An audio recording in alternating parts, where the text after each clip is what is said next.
We're on the summit of a marginal Marilyn, 152 metre drop listed, and that is at Mynydd Dinas. And John's checking his emails. The weather's closing in, it's rather late in the afternoon, so we're going to be benighted doing the bulk, but we may be able to get there. I'm going to go over to Graham, stumbling through the brambles and the heather, and just have a little word with Graham, only just for a couple of minutes, just to ask him what we've been doing since we've been here. You can see a few raindrops on the lens and the wind's blowing. Hi Graham, going to disturb you for a couple of minutes. Hi there, Merlin. Past the time of day. Oh, so nice and toasty behind you. Yeah, so what have you been doing on this little hill since we arrived on the summit? Prattling around really, I think it's, well, as you've no doubt pan the camera around and seen, there are bushes and trees growing everywhere and quite thick heather. But 2 or 3 years ago, John and I came with our walking group up here and determined that the summit was a rock about 60-70 metres from the trig point. And now we got the level and staff up here, we thought we'd try and do a better job. And I think we've spent approximately 3/4 of an hour to an hour proving that the summit is 3 metres away from the rock that we originally found 2 or 3 years ago. But we've had a good prod around, and I think we're now much more confident of the position than perhaps we could have been back then when we were limited with trekking poles and an apnea level. So I think the time has been well spent actually, although having moved it just 3 metres feels a bit deflationary. So we've now set up the GPS and it's trundling away, and we've got, depending on how long we leave it, either 3/4 of an hour or half an hour left of data collection here, and then we're off back down to the coal.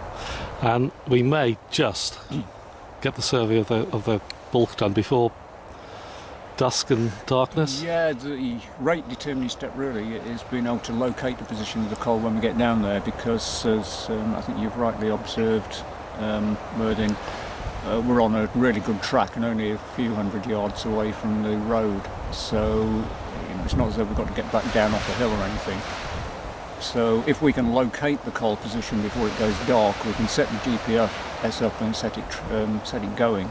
And we can wait in the dark really until it's collecting enough data. Hey, that's going to be a novel experience. I could interview in the dark, Graham. We might do that later. I think we're always in the dark, aren't we? Yeah. So any last comments before? Well, it's just fairly boring really, waiting here as the drizzle passes overhead, waiting for the GPS to collect enough data. Well, you picked a very good shelter position here. It's really good here because I don't know whether it's still raining, but you can't feel it behind here. The tree's taking it out, and it's taking out the wind as well. Yeah. Which is why I'm sitting here like a prat by myself. Well, cheers, Graham. Thank you very much. Come and join us. I will shortly. I'll just show the viewers the trig position in relation to the GPS setup. There's the trig that you can see just in the centre of the picture there, and you can also see all the greys. It looks as if we may get away with the worst of the showers. There's a huge shower just to our southeast, just where the camera is now. That's going straight down the coast. That doesn't look very pleasant. And here's John had lost his glasses 10 minutes ago. Hadn't you, John? I'm just telling the viewers that you'd lost your glasses 10 minutes ago. Where did you find them? Sorry? I was just telling the viewers that you'd lost your glasses 10 minutes ago. Where did Actually, I was wearing them. They were so clean, I didn't notice them. That was good. I thought it was very funny. But, Nice cold pizza. It is. It looks very good. So I just asked Graham about sort of what we've done up a bit. Any sort of anything to sort of add? Well, or? we came up here a couple of years ago, and we thought at that point the summit would be able to get the train. We messed around here with ski poles and apnea level. I was surprised we actually located over there, because it's only about 10-15 centimetres higher, but we're only about 3 or 4 metres from where we found it a couple of years ago. So we've been quite a long time here with the level and staff trying to get this undergrowth, and we've now located the summit position over there. We've measured the the height of that relative to the flash bracket and the base of the trig, and now we're collecting probably about an hour of data to process, get the absolute height. Brilliant. Cheers, John. Yep, cheers. Yeah, thank you very much. And let's go and stumble over and show you the Leica GS15. It's positioned directly on top of the tripod today. We've got the tri-back, the measurement offset on it, so we've taken a reading with that. I mustn't get too close or else I'll get in the view of the satellites. But that's the highest point we found on top of Mynydd Dinas. And fine little hill, good little Marilyn. First time I've been up here. Quite wild the summit. There they both are, sheltering behind the tree.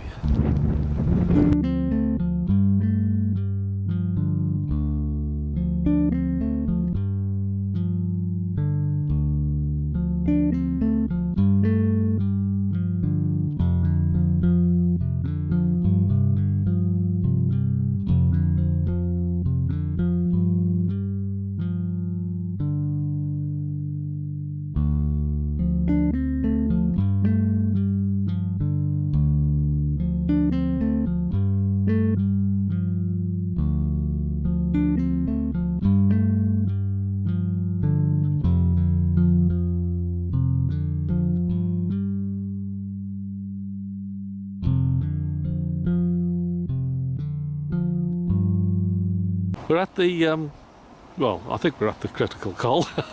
It's very dark. Let's go to John.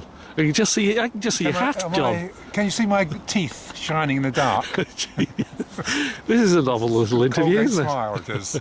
So, yeah, we're actually standing on the track here, which is, if you count the track, it's actually the bulk of Mynydd Dinas.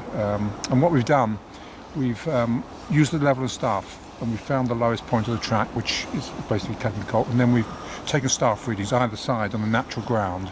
So we've got either side of the path there, and also, because there's some trees around here, we set the GPS about 20 metres further up the hill away from the trees, and we've got it there for something like 40 minutes now and collecting data. So hopefully we'll be going for another 20 minutes, and we'll have a number for the absolute height of the Bellach or Col of Mynydd Dinas. well, cheers, John. And it does look, you had a look through this viewpoint, it looks incredibly dark through here, but it's not too bad actually. I mean, the camera might not show it, but you can still see, and you can quite easily walk. But we wouldn't be able to use any optical equipment now, but we did all that before it got too dark, so we can, obviously with the GPS set up there now, we can just leave it and let it cook. cheers, John. I'm going to see, I don't know whether I'll be able to find Graham in the darkness, but let's go and see whether I can find him. He's here somewhere. There he is. You saw some movement. So any comments just to wrap it all up, Graham? Well, yes, while you were talking, what I did, I took the grid reference for the col that you got from Geograph Merlin, and just went and found it. And in fact, where you see the GPS up there, it's just on the left-hand side of the track, about a couple of metres beyond the GPS. Well, what's that, about 30 metres away, maybe? Less than that, I would say, probably no more than 20. Yeah. Yeah. Oh, that's not bad, is it? So actually, that is very accurately placed to where we determined it, which is more or less where we're standing. Yeah. With your little pattern in the ground there. Well, cheers both, thank you very much. Okay. Yes, that was good fun, isn't it? In the darkness. So, there we go, you just sort of barely see a tiny bit of movement there. So, and it'll probably be very, very dark by the time we get back to the car. So, another excellent day ahead. This is the survey result for Mynydd Dinas, listed as a marginal Marilyn with 152 metres of drop. The OS give the summit as 258 metres. We attained a height with a GS15 of 258.1 metres. Now the area of the bulk has a track going over it. The OS bulk, the contouring, is between 105 and 110 metres. On the track, we attained a height of 105.6 metres. And beside the track we attained a height of 104.9 metres. And as Mynydd Dinas has a drop of 152.5 metres from summit to track, or 153.2 metres from summit to beside the track, it retains its Marilyns status.